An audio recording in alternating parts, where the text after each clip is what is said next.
Okay, so our research was on adolescent depression and cognitive behavioral therapy.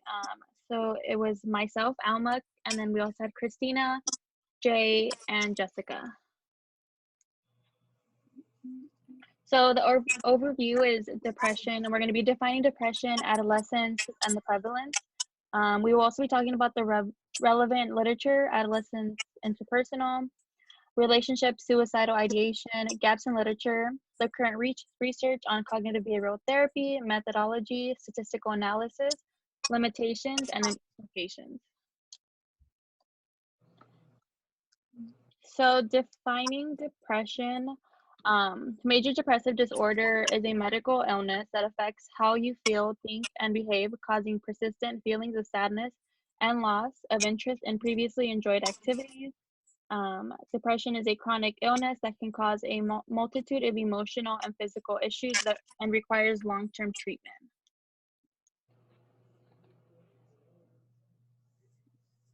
Depressive symptoms in adolescence, suicidal ideation, fatigue, sadness, changes in sleep patterns, loss of interest, feelings of worthlessness, and anxiety.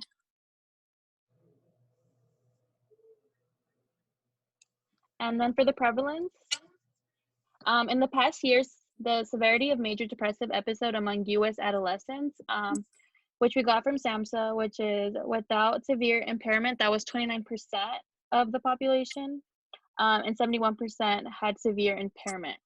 In the past year, treatment received among adolescents with the major depressive episodes, which was done in 2017, was 22.4% had medications only, 17.9% was health professional medication, 19.6% was health professionals only, and 60.1% was no treatment. And I believe this is Jace. Okay. So the scope of so according to the Center for Behavioral Health, Statistics and Quality, depression is frequent, and 12.8% of adolescents experience major depressive episodes compared to 6.7% of adults. And so that shows adolescents are the population expected to be affected the most by this mental illness.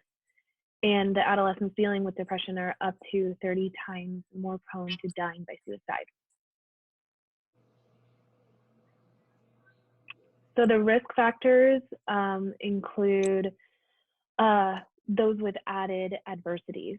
So those in the category are less likely to use mental health services and receive a prescription medication compared to white peers.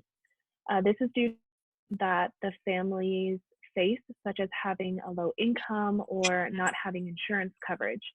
Another fact is that family dynamics and relations, such as having one or no, have an effect on their development of self-esteem, creating a higher risk of experiencing those symptoms.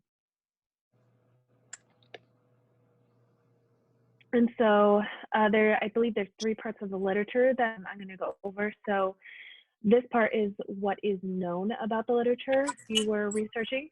So during adolescence, interpersonal relationships are typically significant in having vulnerability into more stress. So the population is at risk of depression because there is a pressure form these important connections, and the emotional regulation can be compromised through peer rejection. And even when reacting to perceived rejection, there can be a pattern of negative responses leading to a decreased positive introspection. And what we found that has helped in the past is that since the rates of suicide have tripled, there's also an increase in ideation and behaviors, which leads to double the hospitalizations. And multiple clinical trials have tested different approaches like CBT in addition to treatment as usual to decrease these attempts. And they concluded that a strong family-focused CBT plan linked to better outcomes in survival compared to those in the treatment as usual. And further development led to a secondary study to expand the treatment to a 12-month integrated model of CBT to cut down on emergency room visits and rehospitalization. And then the last part of the literature were the gaps. So in the research, we found that symptoms and causation seem to vary based on biological, environmental, and social stressors. More comprehensive data is required to gain an understanding of the relationships between multiple factors like race, ethnicity, family structure, and mental health approaches. And when considering their development, links between perceived experiences and their peer rejection and its impact on self-regulation are known to a lesser degree. And then lastly, tropic medications were not included due to the variation in prescriptions and client adherence to those. Okay, so I'm going to cover our hypothesis. The first one was that CBT, so that is cognitive behavioral therapy, will effectively reduce depressive symptoms among adolescents. And the second hypothesis is that CBT will teach adolescents positive coping skills.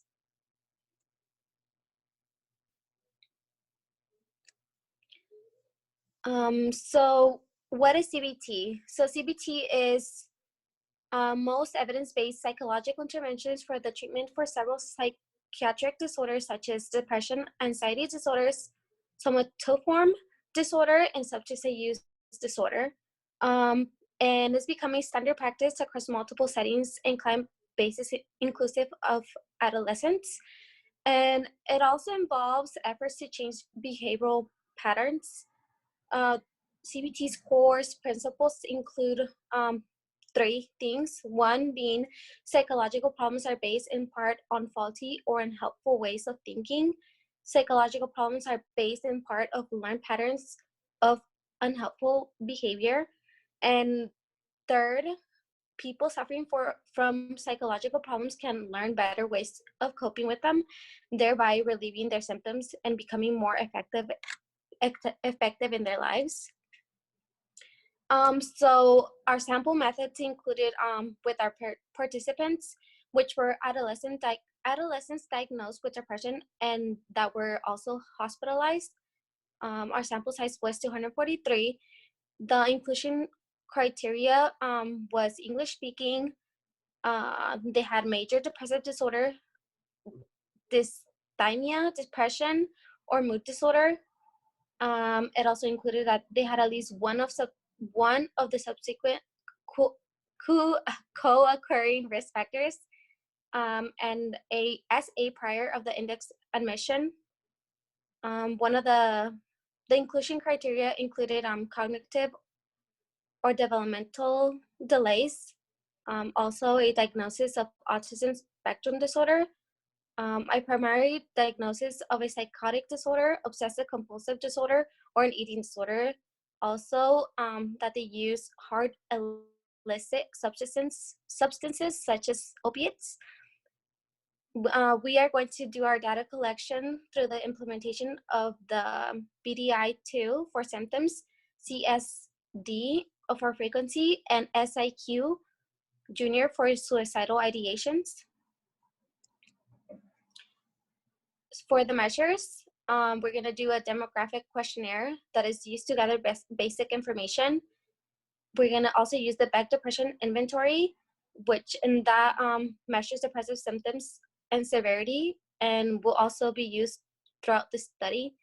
The Center of the Epidemiological Studies Depression Scale, and that measures the frequency of depressive symptoms and is used throughout the study as well. And the Suicidal Ideation Questionnaire, which assesses the suicidal ideations, and just like the rest, is used throughout the study.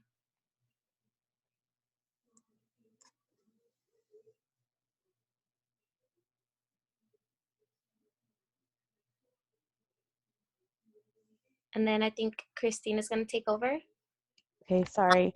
A paired, I'm going to go over statistical analysis. A paired sample t-test analysis will provide the pretest and post-test data of the overall research. The pretest data will be the results before cognitive behavioral therapy. The post-test will analyze how active cognitive behavioral therapy is in reducing depressive symptoms. The overall findings will determine whether the current testing was effective and what future steps can be assessed. To analyze age range and gender, the Kruskal-Wallis test will be utilized to determine if there are statistical significant differences between groups. And then the one-way analysis of variance is compared to 3 or more groups and their means. The end result will determine if one group mean or median has a significant difference from the others. So limitations. Despite establishing the effects of stressors on the severity of adolescent depression, more comprehensive data is required to gain an understanding of the relationships between multiple factors, including race, ethnicity, family structure, and mental health approaches. Depressive symptoms and causation seem to vary based on biological and environmental social stressors. And then, although CBT was measured in outcomes, psychotropic medications were not included due to the variation in prescriptions and client adherence to prescriptions. Okay, and then moving on to implications.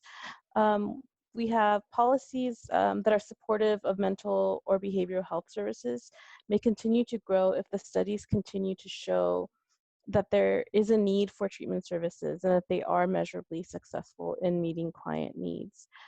With the combination of concurrent research and successful application of evidence-based practices to services, program and treatment expansion can be attainable.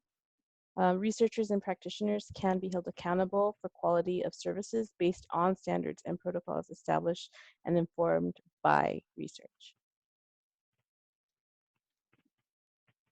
And then that's the end of our presentation. Thank you for listening. And then do you want to show the references, that way she can see them?